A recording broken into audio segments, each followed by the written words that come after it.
Have you ever looked out at the world and felt that all you could see was a reflection of your own exhaustion and pain? There is a unique kind of weariness that comes from this feeling. It's a quiet ache, a deep-seated belief that the world is inherently harsh, critical, or indifferent. You see it in the hurried glance of a stranger. You hear it in a conversation that feels just slightly off. You anticipate it in the silence that follows a vulnerable admission. It feels as though you are walking through life braced for impact, carrying a shield that grows heavier with each passing day. This isn't just a string of bad luck or negative mood. It feels more fundamental than that, doesn't it? It feels like a pattern, a recurring echo in the vast chamber of your life. You fight the same battle over and over, just with different faces and in different settings. The names change, the circumstances shift, but the underlying feeling remains the same, a sense of being misunderstood, overlooked, or met with a coldness that chills you from the inside out. This experience can be incredibly isolating, making you believe that you are the only one who sees the world this way, that perhaps something is wrong with you for not being able to just be more positive. But what if this reflection is not a judgment? What if it is not a punishment, but a message? This is not a lecture about forcing yourself to think happy thoughts. This is an ancient observation, a quiet truth about the fundamental nature of consciousness and reality itself. A truth that speaks not of a world that happens to you, but one that responds to you.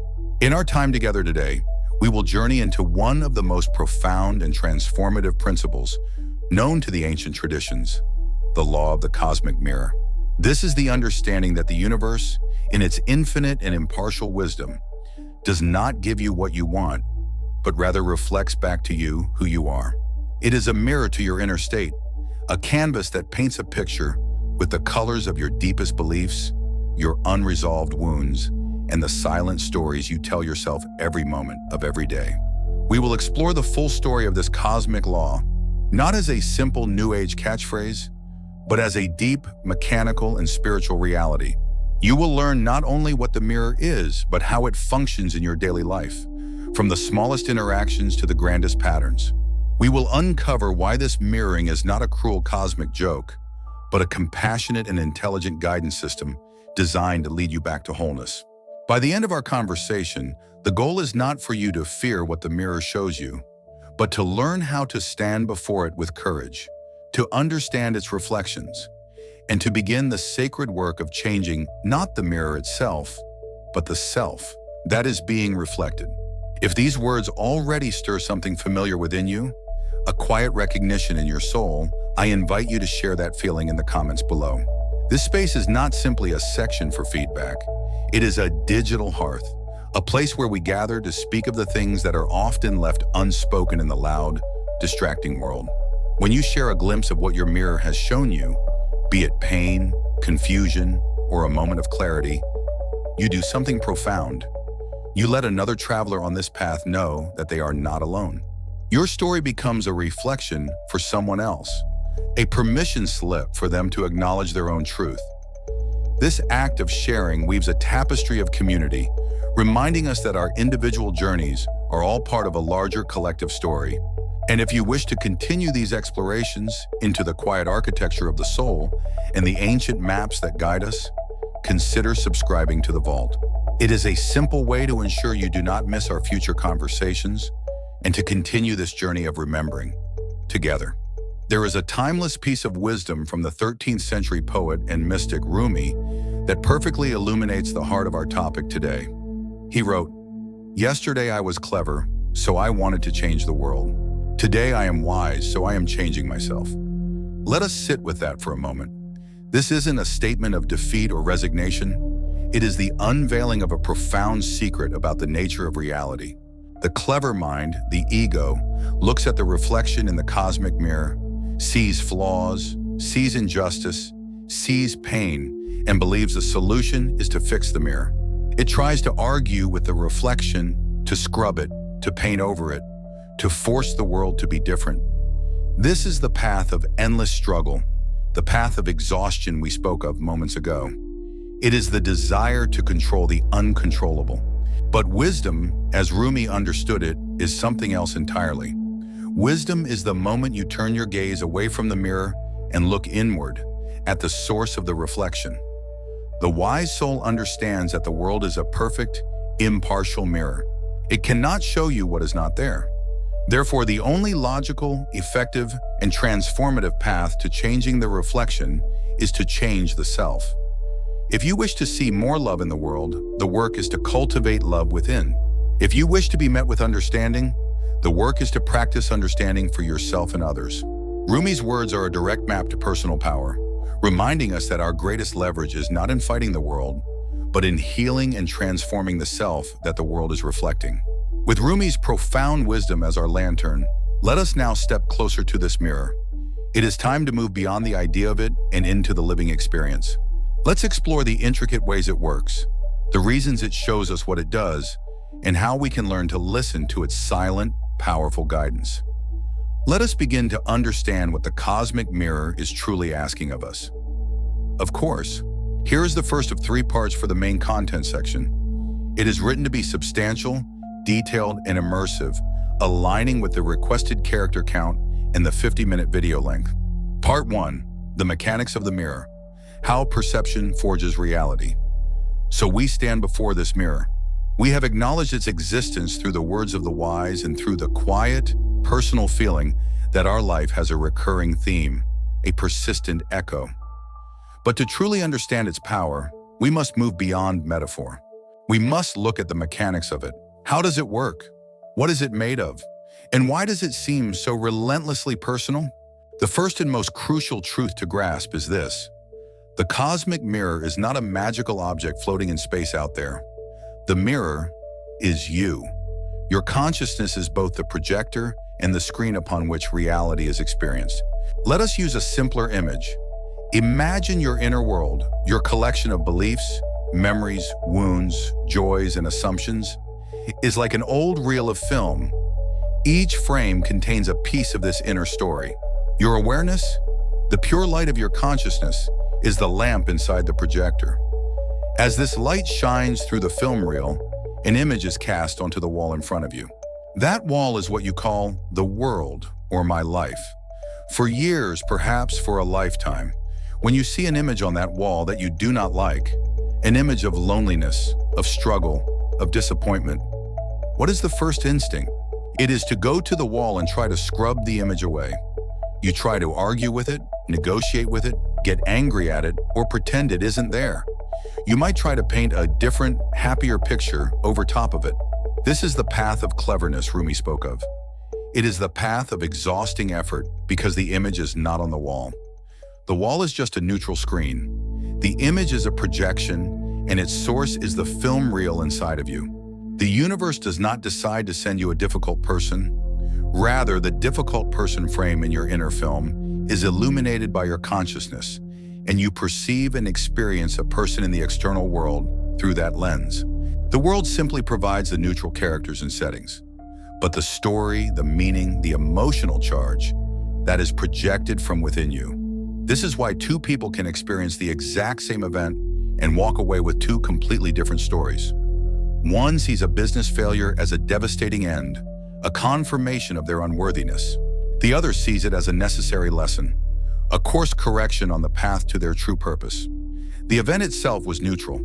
The mirror simply reflected the core belief that was illuminated by the light of their awareness.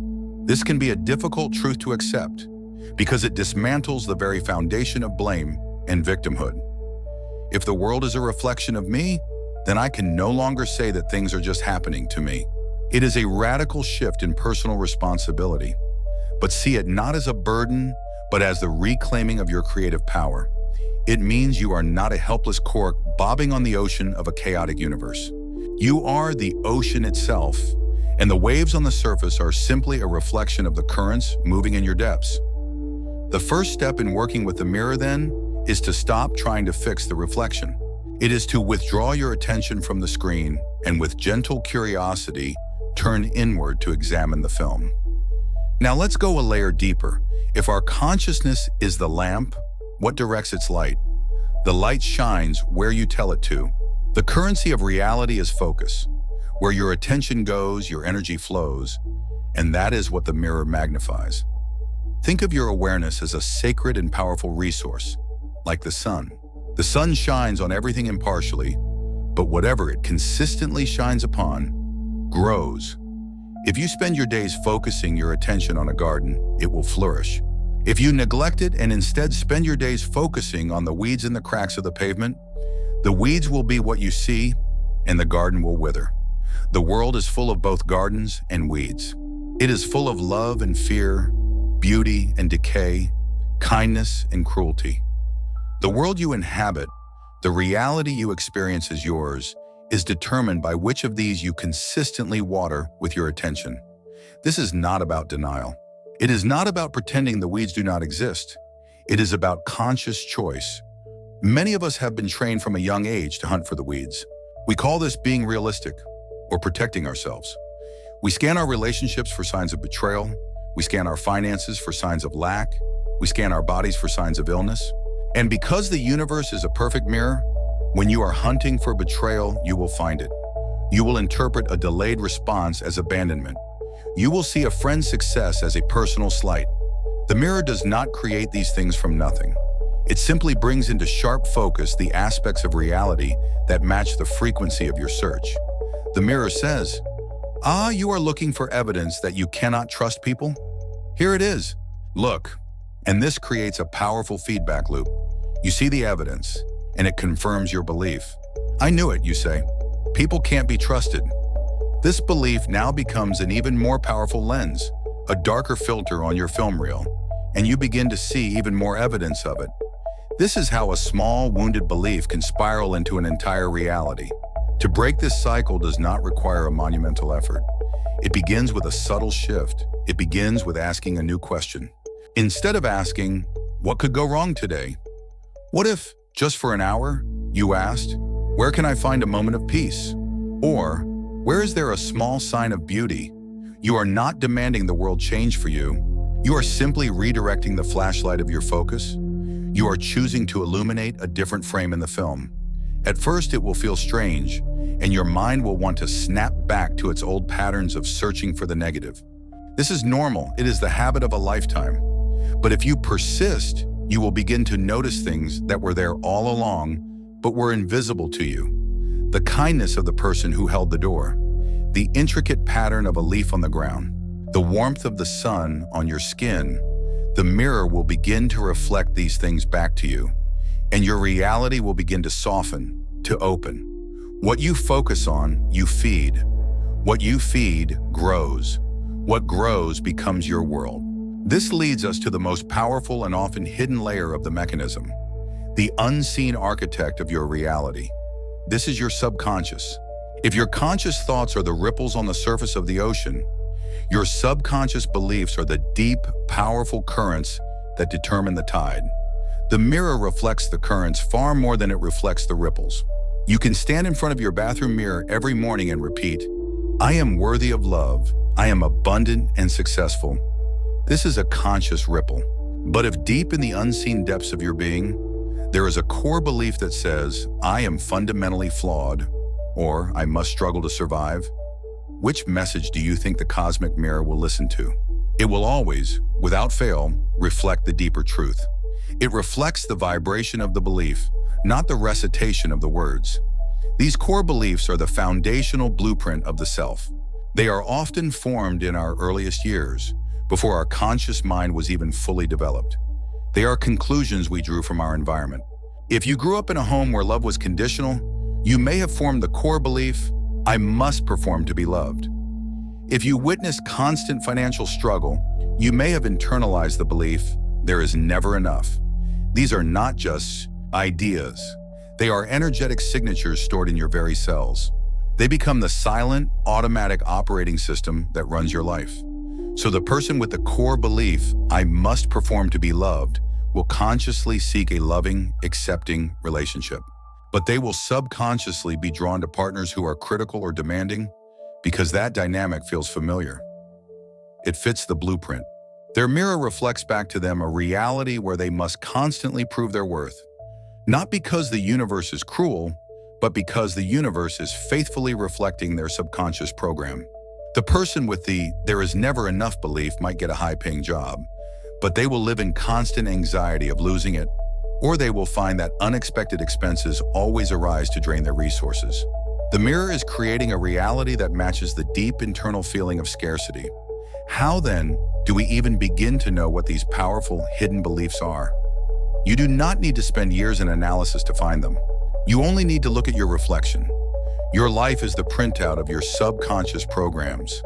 Look at the recurring patterns, the situations that seem to find you no matter where you go. That is the mirror showing you, with perfect clarity, the shape of your deepest beliefs. The trigger is the trail. The frustration is the signpost. Instead of seeing a painful pattern and saying, "Why does this always happen to me?" The invitation is to ask, what is the underlying belief within me that would make this reality feel true? This is the beginning of true self-knowledge. It is the moment you stop fighting the reflection and start using it as the sacred map it was always meant to be. A map that leads you directly back to the parts of yourself that are asking to be seen, healed, and rewritten. And it is in that sacred act of rewriting that the entire world transforms before your very eyes because the one seeing it has been reborn. Part 2, the wounded reflection. Why the mirror shows us our pain. We have established that the mirror is you, that your consciousness, guided by focus and sculpted by subconscious belief, projects the reality you experience. This is the how, but this understanding often leads to a painful and pressing question. If this is true, why is my reality so often filled with struggle? Why does the mirror show me reflections of loneliness, betrayal, scarcity, or the feeling of not being enough? Am I truly creating this pain for myself? The answer is both yes and no, and it requires us to approach the topic with immense compassion. The mirror is not reflecting a flaw in your character. It is not a sign of failure. It is reflecting a wound. The difficult, recurring patterns in your life are the sacred holographic projections of the parts of you that are in pain and have not yet been healed. The reflection is not a punishment. It is a diagnostic tool of the soul. Let us imagine that when you came into this world, your inner being, your energetic body, was like a perfectly smooth surface of still water. It was whole, pristine, and coherent. But life in its nature involves impact. An experience of sharp rejection, a moment of profound shame, a period of feeling unseen or unsafe. These events are like stones dropped into the water. If the emotional energy of that impact, the fear, the grief, the anger is fully felt, processed, and allowed to move through you, the water eventually returns to its still, placid state. But for most of us, especially in childhood, we were not taught how to do this. We were told to be strong, to stop crying, to get over it. And so the emotional energy of that impact becomes frozen. It gets locked into our system. This frozen pocket of energy is the wound. It is a dent in the otherwise smooth surface of our being. Now, when the light of your consciousness shines upon your inner world, it doesn't just illuminate the smooth, placid parts. It perfectly illuminates the dents, the scratches, the frozen ripples. And the cosmic mirror, in its perfect, impartial fidelity, reflects back to you not the pristine surface you wish was there, but the exact contour of the wound as it truly is. So when you experience that recurring feeling of being abandoned, the mirror is not inventing it. It is reflecting a much older, frozen energy of abandonment that you are still carrying within you. Your life becomes a gallery, where the same sculpture of that original pain is displayed in room after room, hoping that one day you will stop blaming the gallery and finally turn to look at the sculpture itself. This brings us to a fundamental law of the universe that explains why these patterns are so persistent. The law of resonance. Like a track-like, everything in the universe, including your thoughts and emotions, holds a specific vibrational frequency. A frozen wound of "I am unworthy" is not a silent, passive memory. It is an active, humming radio transmitter, constantly broadcasting a specific frequency out into the universe. It is a signal that says unworthy. The universe, which is a vast field of energy and potential, is designed to respond to signals. It does not judge the signal as good or bad. It is impartial. It simply receives the unworthy broadcast and, like a cosmic echo, It organizes reality around you to match that frequency. It brings you people who will treat you as if you are unworthy. It presents you with circumstances where you will feel overlooked or undervalued. It isn't doing this to hurt you. It is doing this to show you what you are broadcasting. Think of it like a tuning fork. If you have a tuning fork that is tuned to the note of C and you strike it, it will begin to vibrate and hum that note. If there are any other instruments in the room with a C string, a piano, a guitar, a cello, those C strings will begin to vibrate in sympathy. They will start to hum, seemingly on their own. They are in resonance with the original sound. Your wound is the struck tuning fork. The people and situations in your life that trigger you, that make you feel that old familiar pain, are the sympathetic strings. They are vibrating in perfect resonance with a sound that is originating inside of you. For years, we run around the room trying to silence the humming piano string. We get angry at it. We try to put a pillow over it. We may even try to cut the string. But moments later, the cello across the room starts to hum with the same note, and we feel cursed. We feel helpless. We think the world is filled with humming strings that are out to get us. But the entire time, the solution was to go back to the source, to gently place a hand on the original tuning fork and quiet its vibration. When the source signal stops, all the sympathetic reflections fall silent. This is why you can change jobs, change cities, change partners, and yet find yourself in the exact same emotional dynamic. You have simply found a new instrument that has a string tuned to the frequency of your unhealed wound. The work is not to change the instrument. It is to heal the wound that is making the music. With this understanding, we can now see the people and circumstances that cause us the most pain in a completely new light. They are not our enemies. They are messengers. The person who triggers a deep rage in you, the boss who makes you feel small and incompetent, the partner who is emotionally unavailable, seen from this higher perspective, they are delivering a message to you. From you, their actions are the envelope. The disproportionate emotional charge you feel inside is the letter. Let us be very clear here. This principle does not in any way excuse or condone abusive or harmful behavior from others. Their actions are their own, stemming from their own wounds and their own broadcasts. You are not responsible for their behavior, but you are responsible for your reaction. The focus of the cosmic mirror is always on the inner experience. The trigger is the key. The moments when you feel an emotional reaction that is far bigger than the present situation warrants, that is the mirror showing you everything. That overwhelming wave of anxiety from a simple question, that flash of rage from a minor inconvenience, that deep well of sadness from a casual remark, that energy does not belong to the present moment. It is the energy of the original unprocessed wound, activated and brought to the surface. The person who triggered you is simply the actor who has unknowingly agreed to play a role in your soul's drama, to help you see the script you have been unconsciously living by. Your soul, in its deep wisdom, wants you to be whole, and it knows that the only way to heal a wound is to first be aware of it. So it conspires with the universe to send you messengers who will knock on the door of the very room inside you that has been locked for years. The human instinct is to yell at the messenger and blame them for the disturbance. The spiritual invitation is to quiet yourself, turn from the door, and ask with courage and compassion, what is in this room that I have been so afraid to feel? The messenger has given you a profound gift. They have shown you exactly where the healing needs to happen. Finally, we must understand how we have learned to hide from our own reflection. To avoid the sharp pain of our original wounds, we build intricate and powerful defenses. We construct an entire personality, an ego structure, whose primary job is to prevent us from ever having to feel that core pain again. We build a protective shell. Consider the child who felt the wound of being invisible or ignored. The pain is immense. So the mind, in a brilliant survival strategy, decides, I will never feel this again. I will become so successful, so perfect, so helpful that no one could possibly ignore me. This strategy creates the shell of the perfectionist or the overachiever. As an adult, this person lives in a state of constant striving. And what does the mirror reflect back? A world that demands perfection, bosses that are never satisfied, a constant feeling that they are one mistake away from failure. They believe the problem is the demanding world, but the world is only reflecting their own self-imposed defensive demand for perfection, a shell they built to protect a much deeper wound of feeling invisible.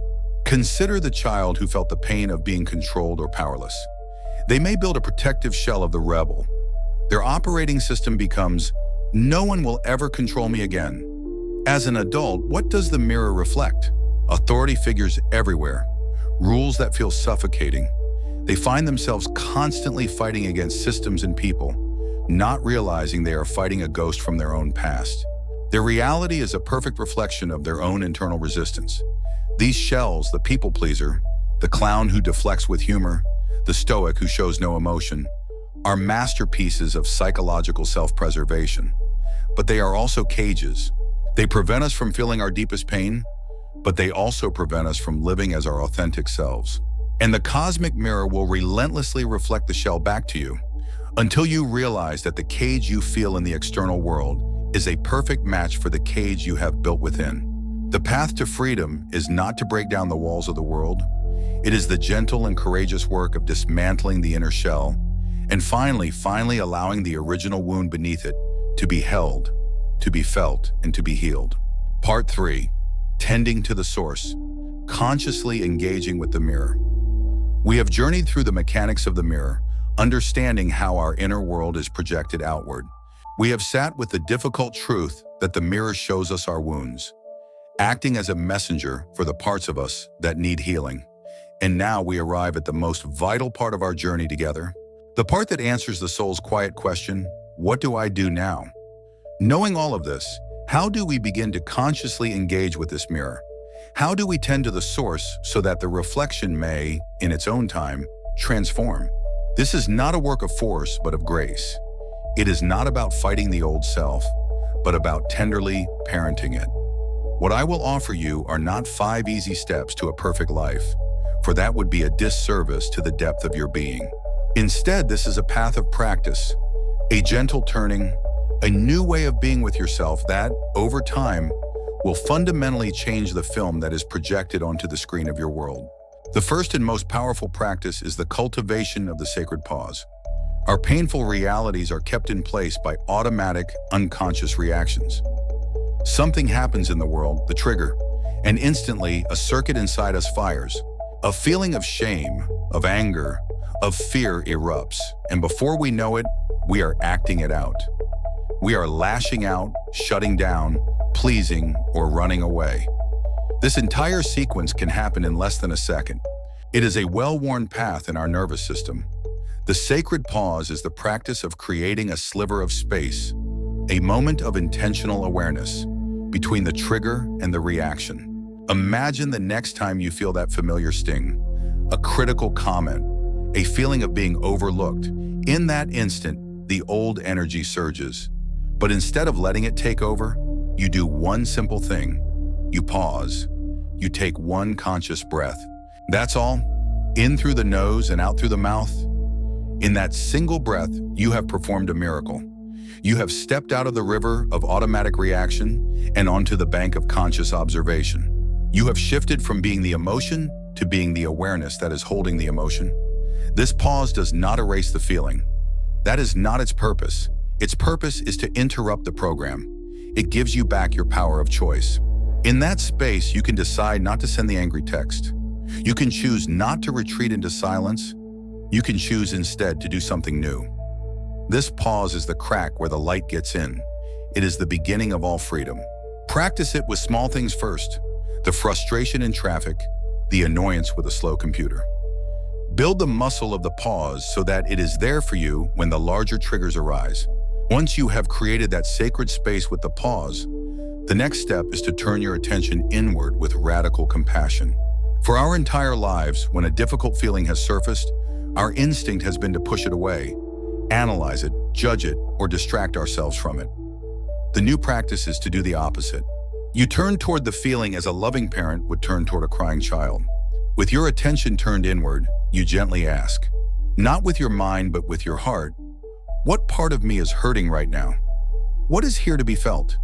You are not looking for an intellectual answer or a complex psychological story. You are looking for the raw sensation in your body. Where does this feeling live? Is it a tightness in your throat? A burning in your chest? A hollowness in your stomach? Your only job is to notice it and to be with it, without any agenda to fix it or make it go away. Place a hand over the part of your body where the feeling is strongest. This is a powerful act. It is a physical gesture of, I am here with you. I am not leaving. You breathe into that space. You offer that knot of old frozen energy, the one thing it has never had, your calm, loving, non-judgmental presence. In that moment, you are reparenting yourself. You are giving the wounded child within you the compassionate attention it may have longed for decades ago. You do not need to understand the wound's origin story for this to be profoundly healing. The presence is the medicine. By simply being with the sensation, you are telling that part of yourself, you are allowed to be here. You are part of me, and I will not abandon you. This simple act of inner communion is what begins to dissolve the frozen energy of the wound. This leads us to the physical reality of healing, the embodied release of old energy. A wound, as we have said, is trapped emotional energy. Healing is not just a mental shift, it is a physiological one. That energy needs to be allowed to move and complete its cycle. After you have sat with the sensation in your body, offering it your presence, you may find that it wants to express itself. This is the point where we must be brave enough to allow a feeling to become motion. It might mean that tears held back for years finally begin to stream down your face. Let them. The tears are not a sign of weakness, they are the wound melting. It might mean feeling a tremor of fear or anger in your hands and legs. Allow your body to shake. The shaking is the nervous system discharging the stored energy of trauma. It might mean a deep sigh escapes your lips, or a sound of grief wants to be made in the privacy of your own space. Allow the sound. This is the process of metabolic healing. You are not just thinking about the pain. You are allowing your body to process it and release it. You are digesting an old experience that has been stuck in your system. Each time you allow this somatic release, even in a small way, you are lightening your energetic load. You are cleaning a frame on that film reel we spoke of. You are literally changing your own vibration from the inside out. This is not dramatic or frightening. It is a natural, organic process that the body knows how to do if we only give it permission. We must create a safe container for ourselves to allow this, to be our own sanctuary where all feelings are welcome and all expressions are sacred. As this old, dense energy is released, something beautiful happens. Space is created. The ground of your inner world, once hardened and compacted with old pain, becomes soft and fertile again. And it is into this new receptive space that we can finally begin to consciously plant new seeds. This is where the practice of focusing on what you desire becomes truly powerful. It is no longer positive thinking layered on top of a foundation of pain. It is the conscious cultivation of a new garden in freshly tilled soil. After you have sat with and honored a feeling of unworthiness, and you feel the space that has opened up, you can then gently introduce the feeling of worth. You can ask yourself, what would it feel like in my body to know, just for this one breath, that I am enough? Don't think the answer. Feel it. Perhaps it's a warmth in your heart, a sense of stillness, a feeling of being grounded in your feet. Hold that feeling for just a few seconds. That is planting a seed. You can make this a daily practice. Actively look for one piece of evidence that the world is a kind place. Find one thing to be genuinely grateful for and allow yourself to feel the gratitude in your body. Consciously bring to mind a memory of when you felt loved or safe and let that feeling wash over you. You are now using the power of your focus not to hunt for weeds, but to water the new seeds you have planted. This is the slow, patient, and authentic work of changing the reflection in the cosmic mirror. You meet the painful reflection with the pause. You turn inward with compassion. You allow the old energy to be felt and released. And into the space that is created, you plant the seeds of the reality you wish to inhabit. You do this not once, but as a practice of living. And one day, without you even noticing the exact moment of the shift, you will look out at the world and you will be stunned to see that the reflection looking back at you is one of peace, of love, of wholeness. Not because the world has changed, but because you, the source of the reflection, have finally come home to yourself. And so we arrive at the end of this shared path, having walked from the painful awareness of a difficult reflection to the inner sanctum where that reflection is born. We have talked about the mechanics of the mirror, the nature of our wounds, and the gentle path of turning inward. And now you may be left with the question, what is the ultimate solution? The truth is, the solution is not a destination you must strive for, but a perspective you can choose to inhabit right now.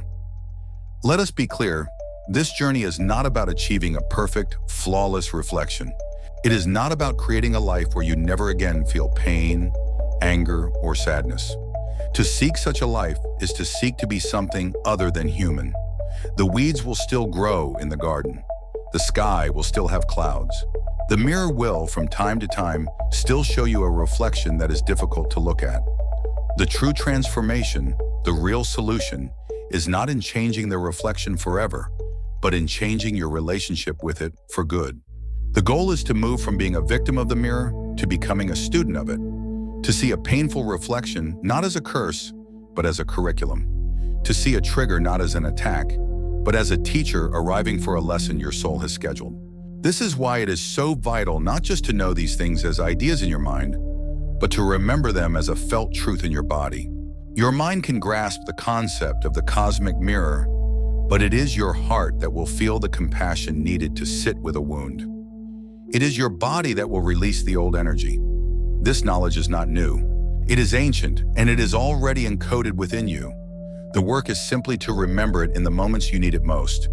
To remember when you are hurt that you have the power to pause.